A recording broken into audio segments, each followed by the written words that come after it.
burning masjids, broken homes, the hidden attacks and injustice against Muslims in Africa no one talks about.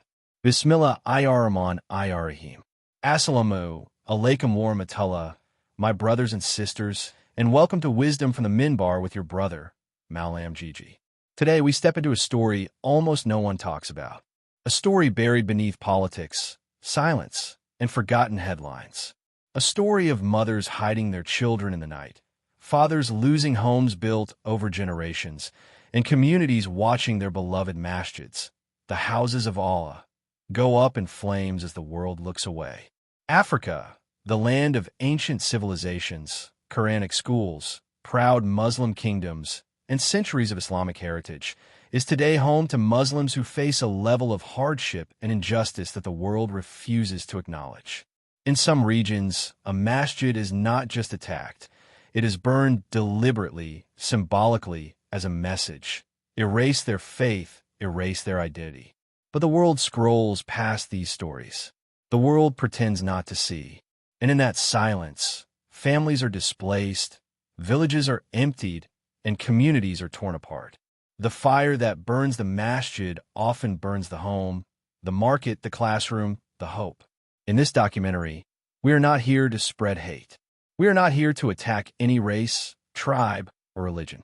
We are here to shine light where darkness has covered the truth. We are here to give voice to Muslims who have been silenced. We are here to remind the Ummah that when one Muslim is harmed, the entire Ummah feels the pain. I, Mallam JIJI, invite you to sit with an open heart. Listen, reflect, and share this message. Because sometimes the difference between a forgotten community and a remembered one is a single voice willing to speak. Before we begin, my brothers and sisters, please support the work. Like this video, comment, "May Allah protect the oppressed." Share this documentary, and subscribe to Wisdom from a Minbar with Mallam JIJI. Your support helps this message reach millions who need to hear the truth. Let us begin this journey together into Africa's burning masjids, broken homes, and the courage of Muslims who refuse to let their faith die. The meaning of forbidden knowledge in Islam. Understanding what forbidden knowledge really means in Islam. Bismillah ar-Rahman ar-Rahim. Mallam JIJI from Wisdom from the Minbar. This chapter sets the foundation of the entire documentary. Before we talk about what Islam forbids us from studying, we must first understand what knowledge truly is in Islam and how Allah divides it. Knowledge is not equal. Islam classifies it. In Islam, not all knowledge is the same. The Prophet taught us that knowledge comes in two main categories. A. Beneficial knowledge, ilm nafi. Knowledge that brings you closer to Allah, improves your life, strengthens your morality, benefits your community, or elevates your understanding. This includes Qur'an and tafsir, hadith and fiqh, medicine, engineering, technology, agriculture, business, skills and crafts, leadership and social sciences. Anything that develops you or helps humanity is considered blessed knowledge. The Prophet used to make dua, "O Allah, I ask you for beneficial knowledge." Sunan Ibn Majah. B. Harmful or misguiding knowledge, ilm ghair nafi. This is the type Islam warns us against. Knowledge that brings no benefit or leads to sin, corruption, or misguidance. This includes knowledge that leads to shirk or disbelief, knowledge that weakens faith, knowledge that promotes immorality, knowledge that corrupts the mind or soul, knowledge designed to deceive, manipulate, or exploit people. Islam never forbids knowledge that benefits humanity. Islam only forbids knowledge that destroys humanity. Why Islam cares about what we study. Every knowledge you acquire shapes your beliefs, your character, your worldview, your decisions, your future, your standing with Allah. This is why the Prophet said, "A person follows the religion of their close companion," meaning what influences you can change your entire life. Knowledge is like food. Some nourish the body, some poison it. Islam doesn't fear knowledge. It fears spiritual poisoning. Knowledge that misleads versus knowledge that builds. In today's world, especially in modern educational systems, not every subject taught is neutral. Some topics influence identity. Some promote ideologies. Some disconnect students from God. Some normalize sins. Some rewrite moral boundaries. Islam asks us to be aware, careful, and responsible. Allah says, "Do not follow that which you have no knowledge of." Qur'an 17:36. Meaning, don't study something blindly. Don't consume knowledge without guidance. Don't allow your mind to be shaped by agendas. Seeking knowledge is an act of worship, but with limits. The Prophet said, "Seeking knowledge is a duty upon every Muslim." But he also said, "The worst people are those who misuse knowledge." This teaches us, Islam loves learning. Islam encourages education. Islam encourages curiosity. Islam encourages advancement. But Islam also sets boundaries, the way traffic has red lights. Boundaries do not stop your journey. They protect it. Schools versus values, the modern conflict. Many Muslim youth sit in classrooms where God is removed from knowledge. Morality is made optional. Reality is taught without spirituality. Identity is shaped without religion. This is why many Muslim parents worry. What exactly are our children learning? What ideologies are being fed to them? What worldview is being built? In Islam, knowledge must not take you away from Allah. It should bring you closer to Him. The principle of Quranic protection. One of the purposes of Islam is to protect the mind, the soul, the heart, the community. So anything that threatens these is considered forbidden knowledge. Just like poison is banned, not because eating is bad, but because poison destroys the body. Forbidden knowledge is banned because it destroys the soul. Why this chapter matters. Before we list what Islam forbids in the next chapters, you must understand why Islam forbids. This chapter clarifies. Islam is not against education. Islam is not against school. Islam is not against science. Islam is not outdated or anti-modern. Islam is simply protective, the same way a parent protects their child from danger. This sets the stage for the next chapter, where we will dive into actual subjects and areas Islam warns Muslims not to study, and the wisdom behind those restrictions. The types of knowledge Islam warns us not to study, what Islam clearly forbids us from learning, and why. Bismillah. In Chapter 1, we understood why Islam warns us about certain knowledge. Now, let us walk deep into the categories of knowledge that Islam says a believer must avoid because of the spiritual, moral, and social harm they carry. This is one of the most sensitive chapters, and it must be delivered with clarity and balance. Knowledge that leads to shirk, magic, or partnership with evil. This is the clearest and strongest prohibition in Islam. A. Magic, sorcery, and occult studies. These include witchcraft, divination, astrology for fortune-telling, summoning spirits, ritual magic, supernatural manipulation, tarot, crystals, spell books, learning how to control jinn. Islam forbids not only practicing these things, but studying them as academic subjects or entertainment. Why? Because magic is one of the 7 deadly sins mentioned by the Prophet. Allah says, they learn what harms them and does not benefit them. Quran 2:102. Magic always harms. It corrupts faith. It opens spiritual doors that should never be opened. It weakens Tawheed. It leads to jinn attachment. It destroys the heart. Even in schools, if a student is exposed to mythology as magic, summoning rituals, or dark arts, Islam says, run from it. Avoid it. Close your heart to it. Knowledge based on atheism and ideologies that deny God. This is becoming very common in modern education. These include atheistic philosophy, secular humanism, morality without God frameworks. Courses teaching life came by accident and randomness. Humans evolved with no spiritual purpose, theories taught as belief. Studies that mock religion or devalue divine guidance. Islam doesn't reject science. It rejects ideologies disguised as science. When knowledge removes Allah from the equation, such knowledge becomes spiritually dangerous. Knowledge that promotes immorality or normalizes sin. This category is very relevant today. Examples: Sexual education without modesty or Islamic values. Courses promoting unrestricted sexual freedom. Ideologies that redefine gender against biological reality. Studies that normalize zina. Entertainment studies that glorify nudity, lust, or perversion. School teachings that portray haram lifestyles as liberation. Islam does not allow a believer to be trained in sin. Knowledge should purify you, not corrupt you. Allah says, "And do not approach immoralities, what is apparent and what is hidden." Quran 6:151. If a school curriculum teaches shamelessness as culture, Islam says protect your heart.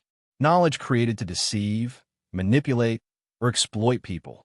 Islam forbids false marketing manipulation, fraud psychology, blackmail methods, mind control strategies, advertisements designed to exploit emotions, knowledge used to cheat people financially, political propaganda techniques, hacking for criminal use. The Prophet said, "Whoever deceives us is not one of us." So any field that teaches deception for personal gain is forbidden. Islam encourages intelligence, but never manipulation.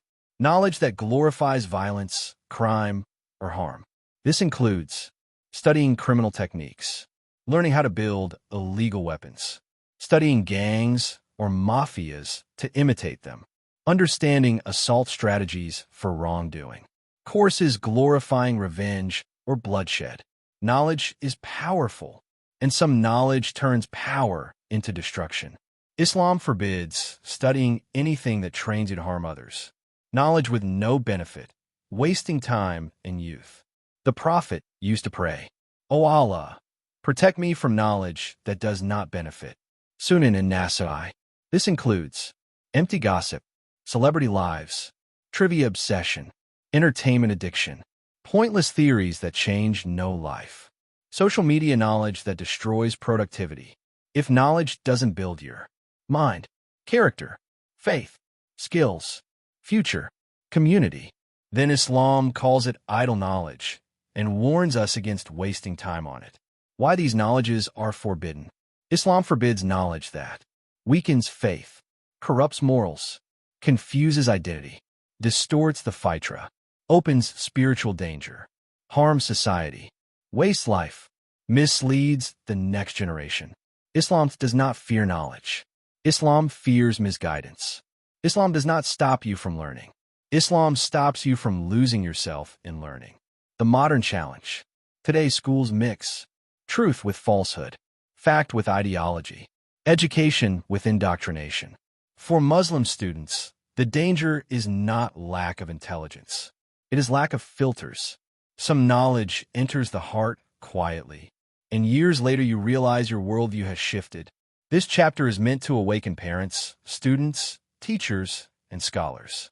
Now that you understand what Islam forbids, the next chapter will explain exactly why these forms of knowledge are spiritually dangerous, not just morally, but psychologically and socially. How forbidden knowledge destroys the soul, the mind, and the Ummah.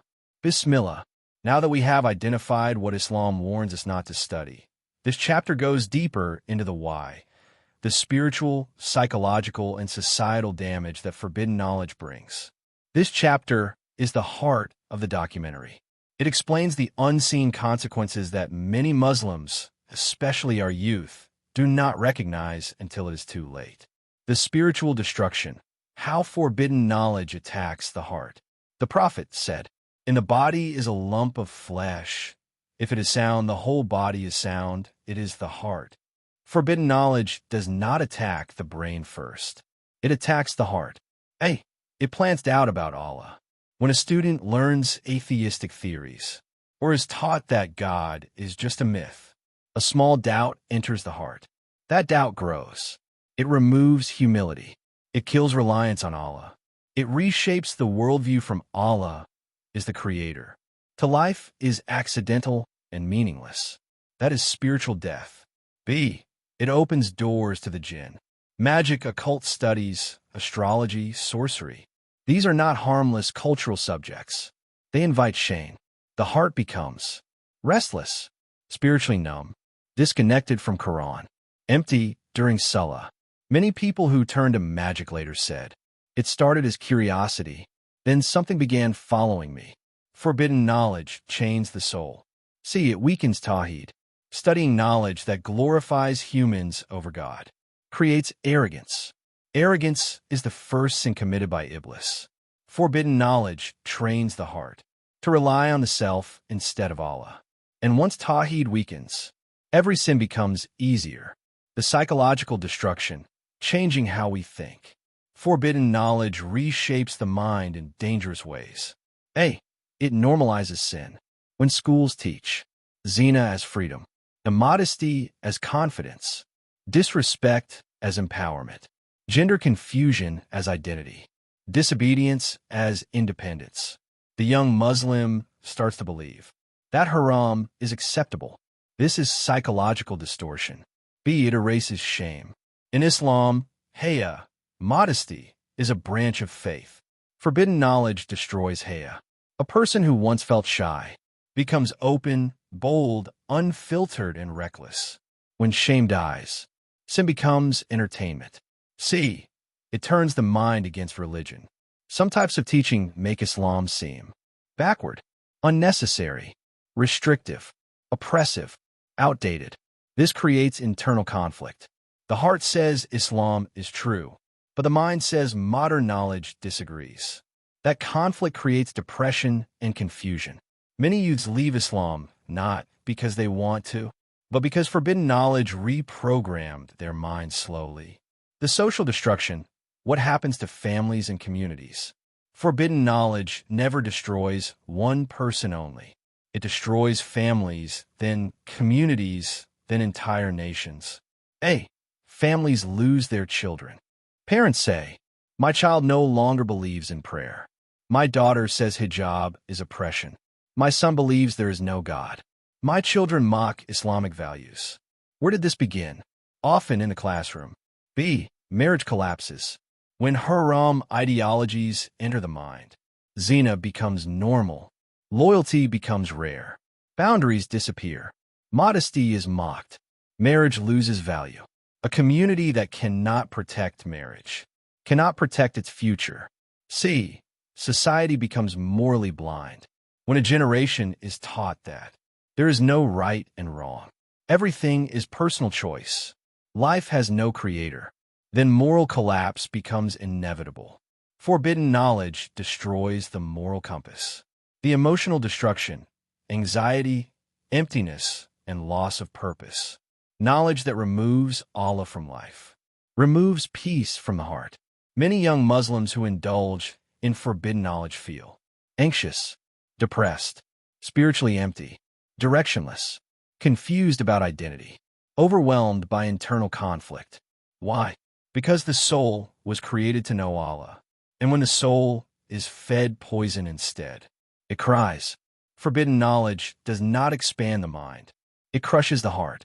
The long-term destruction, a generation that no longer knows itself. If forbidden knowledge becomes normal, we create a generation that knows science but not Salah, studies philosophy but not Qur'an, respects celebrities more than parents, believes in the universe but not in the Creator, memorizes movies but forgets Surah Fatiha, feels proud of sin but ashamed of Islam. This is not education. This is spiritual colonization. And this is exactly why Islam warns us. How it all begins. One lesson, one teacher, one idea. No one wakes up and becomes misguided overnight. It starts with one book, one documentary, one school lesson, one professor, one ideology, one discussion, one curiosity about the forbidden. Like a drop of ink falling into clear water. Slowly the entire heart becomes cloudy. Forbidden knowledge does not destroy you in one day. It destroys you silently, gradually, invisibly. Now that we understand how forbidden knowledge harms us, Chapter 4 will explore how to recognize dangerous knowledge before it enters your mind or your child's mind. This next chapter is the shield, the protection that every Muslim family needs. How to recognize and protect yourself from forbidden knowledge. Bismillah ar-Rahman ar-Rahim. In the previous chapter, we saw how forbidden knowledge destroys the soul, corrupts the mind, and weakens families and communities. Now, we move into the most practical chapter: how to recognize forbidden knowledge before it harms you or your children, and how to protect yourself and your family from it. This is not about fear. This is about awareness, guidance, and empowerment. Step 1. Understand the source of knowledge. Not every teacher, book, or course is neutral. Islam teaches us to verify and filter all knowledge. Ask yourself, who wrote this? What is the author's intention? Does this knowledge align with Islamic values? Does it glorify sin or arrogance? The Prophet said, "Do not accept knowledge from anyone without verifying it, for the first thing to check is its source. If the source promotes atheism, immorality, magic, or deception, it is forbidden." Even well-meaning knowledge can be dangerous if it slowly shifts your beliefs away from Allah. Step 2. Recognize the signs of dangerous knowledge. Forbidden knowledge often comes disguised.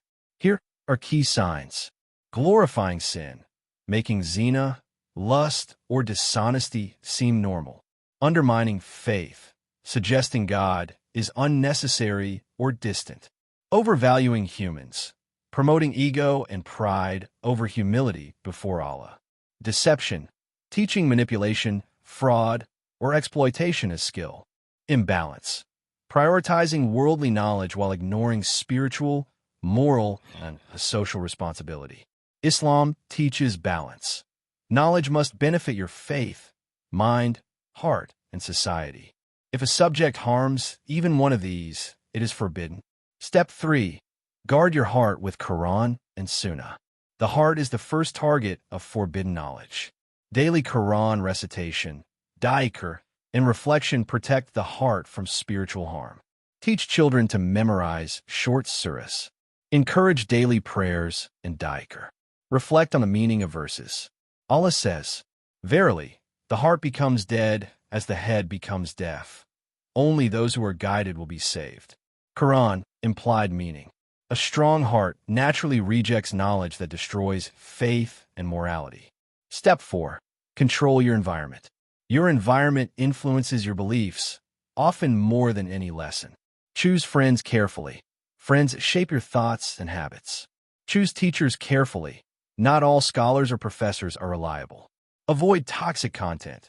Books, movies, social media, and internet sources that glorify haram or atheism. Encourage Islamic learning. Surround yourself with knowledge that strengthens faith and character. The Prophet warned, "A man is upon the religion of his close friend." Choose wisely. Step 5. Ask Allah for protection. No shield is stronger than Allah's protection. Make dua daily to protect your mind, heart, and soul. O Allah, I seek refuge in you from knowledge that does not benefit. O Allah, protect my heart from evil, my mind from corruption, and my children from misguidance. Dua is not passive. It is active spiritual armor. Step 6. Educate others about the danger. Forbidden knowledge spreads quickly when people are unaware. As Muslims, we have a responsibility to teach children Islamic principles early, correct misconceptions gently, guide friends and family toward beneficial knowledge, promote critical thinking within Islamic values. Awareness prevents harm before it begins. Prevention is always better than cure. Step 7. Recognize that knowledge alone is not enough. Knowledge is a tool. Wisdom is what protects you. Learning about haram practices is not sinful if it is to avoid them. Learning for curiosity that leads to sin is forbidden. Always align learning with benefit to the soul, faith, and community. This chapter shows that protection comes from intentional filtering, faith, awareness, and guidance. Now that we know how to recognize and protect ourselves from forbidden knowledge, Chapter 5 will explain the practical steps Muslims must take in modern schools and universities. We will explore strategies for balancing worldly education and Islamic values, so you, your children, and your community can gain knowledge safely and effectively. Practical steps for Muslims in modern education. Bismillahirrahmanirrahim. In the previous chapter, we learned how to recognize and protect ourselves from forbidden knowledge.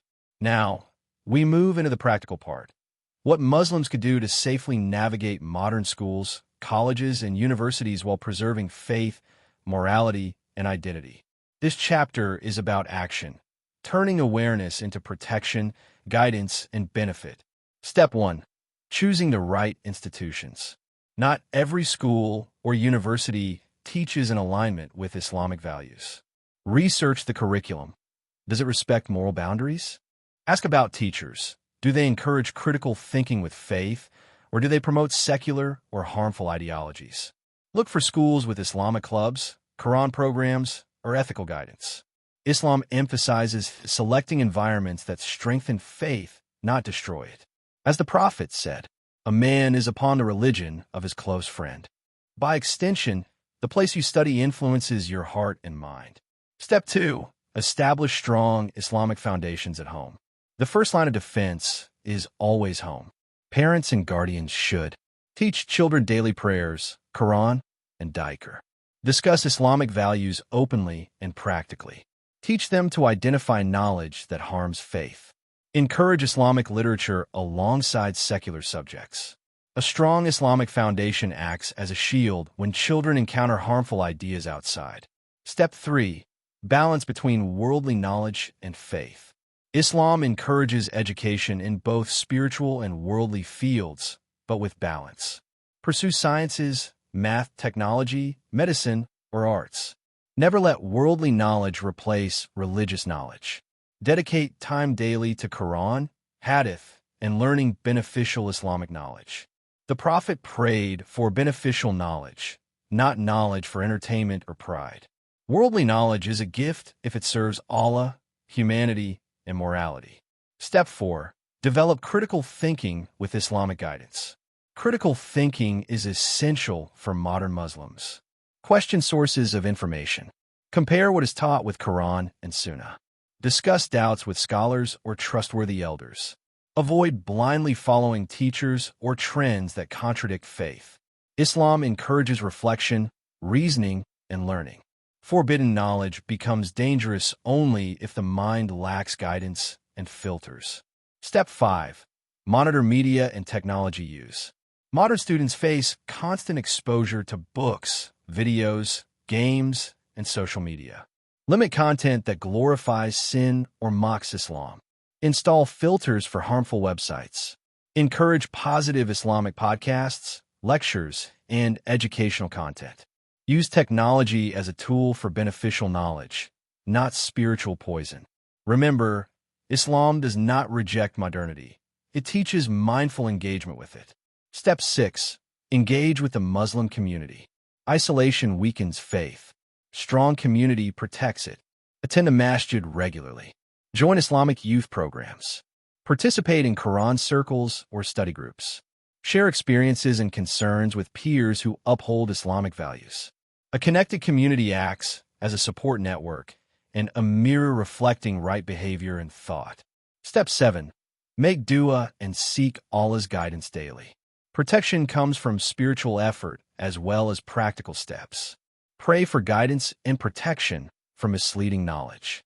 Seek knowledge that strengthens the heart, mind, and faith. Ask Allah to guard children, teachers, and peers. The Prophet said, "O Allah, I seek refuge in you from knowledge that does not benefit." This dua is simple but powerful. It aligns the heart with safety and purpose. Step 8. Lifelong awareness. Education does not end at school. Life constantly introduces new ideas, books, and influences. Muslims must continuously evaluate knowledge. Avoid repeating mistakes from youth. Stay vigilant in universities, workplaces, and social circles. Protect both personal and communal faith. Islam teaches that prevention is better than cure. Awareness now prevents destruction later. Building a protected Ummah, thriving despite forbidden knowledge. Bismillahirrahmanirrahim. We have walked together through the dangers of forbidden knowledge, how it harms the soul, the mind, and the community, and practical steps for protection. Now, in this final chapter, we focus on hope, resilience, and action. How Muslims, individually and collectively, can thrive even in the face of modern challenges. This chapter is about restoring balance, safeguarding faith, and building a strong Ummah for the next generation. Strengthening personal faith. The first pillar of protection begins within each believer. Make salah, prayer, consistent and heartfelt. Recite Qur'an daily, reflect on its meaning, and memorize beneficial surahs. Engage in dhikr and supplication to maintain a strong connection with Allah. Keep company with those who strengthen your faith. Allah says in the Qur'an, "Indeed, those who believe and do righteous deeds, we will admit them to gardens beneath which rivers flow." Quran 29:9. Faith is the first shield against any harmful knowledge. Education with boundaries. Muslims can pursue worldly education without losing faith. Seek knowledge that benefits your community and aligns with Islamic values. Avoid subjects or sources that normalize sin, disbelief, or immorality. Teach children that learning is worship only when it strengthens both mind and soul. Islam encourages learning but warns, not all knowledge benefits. By creating boundaries, education becomes a tool of empowerment, not corruption. Building safe communities. A protected Ummah requires collective effort. Encourage Islamic schools, madrasas, and youth programs that teach both faith and worldly knowledge. Strengthen mosque activities, Quran classes, discussion circles, youth mentorship. Engage families and local communities to monitor what children are exposed to in schools, media, and technology. A united community serves as a shield against harmful ideologies. Mentorship and guidance. Youth and students need guidance from knowledgeable, trustworthy mentors. Scholars who understand both Islamic teachings and modern challenges. Elders who can advise on moral and ethical dilemmas. Parents who remain involved and aware of social influences. A mentor is like a lighthouse in the storm, guiding the believer safely to the shore of faith. Practical tools for daily protection. Set time limits on social media and entertainment. Encourage reading of Islamic books alongside school subjects. Promote beneficial hobbies and skills that build mind and character. Discuss worldly lessons through the lens of Quran and Sunnah. The Prophet taught, "The strong believer is better and more beloved to Allah than the weak believer, while there is good in both." Strengthening both faith and intellect is essential. Raising awareness. Awareness is the bridge between ignorance and safety. Educate peers and family about the dangers of forbidden knowledge. Share this documentary, lectures, and Islamic resources. Speak gently but firmly when correcting misconceptions. Advocate for Islamic perspectives in modern schools when possible. Knowledge alone is not enough. Spreading awareness ensures that the next generation is protected. Hope amid challenges. Do not despair if past mistakes were made. Islam teaches mercy, forgiveness, and renewal. Rebuild your connection with Allah regardless of previous exposure to harmful knowledge. Help others who may have been affected. Remember, Allah's mercy is vast, and guidance is always available. The Ummah has faced challenges throughout history, from oppression to misinformation. Yet Muslims have always survived and thrived. This is the same spirit we must embody today. Dua and reliance on Allah. No protection is complete without dua and tawakkul, reliance on Allah. Pray for guidance for yourself, family, and community. Ask Allah to protect children and youth from spiritual harm. Pray for scholars and leaders who guide with wisdom. Rely on Allah in every step, spiritual, educational, and social. The Prophet said, "Ask Allah for guidance and protection, for He is the ultimate guardian." Brothers and sisters, forbidden knowledge may exist, but our faith, awareness, and proactive actions are stronger than any harm it can bring. Protect the heart. Strengthen the mind. Unite the community. Pursue beneficial knowledge. Raise awareness. Always seek Allah's guidance. By doing this, Muslims today can navigate modern education safely, nurture the next generation, and preserve the integrity of the Ummah. As we close this documentary, I invite you to act. Like this video to show support for spreading awareness. Comment below your dua for protection from harmful knowledge. Share this video with family, friends, and students. Subscribe to Wisdom from the Minbar with Mallam JIJI to stay informed and strengthen your faith. Remember, knowledge is a trust from Allah. Use it wisely. Protect yourself, your family, and your community. Together, we can thrive in faith, intellect, and morality. My dear brothers and sisters, after hearing these stories, after witnessing the pain, the struggle, the injustice, and the silent bravery of African Muslims, one truth becomes clear.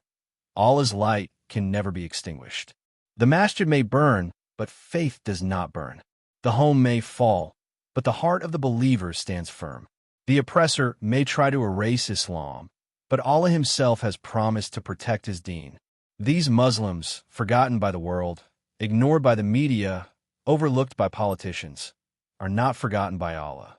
Every tear of the oppressed, every dua whispered in the ruins of a home, every step a displaced believer takes, it is all seen by the Lord of the heavens and earth. Our duty, as an Ummah, is not to cry only, but to care. Not to blame only, but to respond. Not to stay silent, but to raise awareness. The Prophet said, "The believers, in their love, mercy, and compassion for one another, are like one body. If one part hurts, the whole body feels the pain." Today, you felt their pain. Tomorrow, let your voice speak for them. As we close, remember this. Africa is not a continent of ruins. It is a continent of resilience. It is not a land of victims. It is a land of believers who stand tall despite the flames. And no matter how many masjids are burned, Islam in Africa will rise again, because Allah is with those who are patient. My dear family, before you leave, share this documentary with at least 3 people. Comment your prayers for Muslims across Africa. Like the video to boost awareness. And subscribe to Wisdom from a Minbar with Mallam JIJI. Together, we become the voice the world refused to give them. May Allah protect every oppressed Muslim, rebuild every broken home, restore every burned masjid, and raise this ummah with honor and unity. Assalamu alaikum wa rahmatullahi wa barakatuh.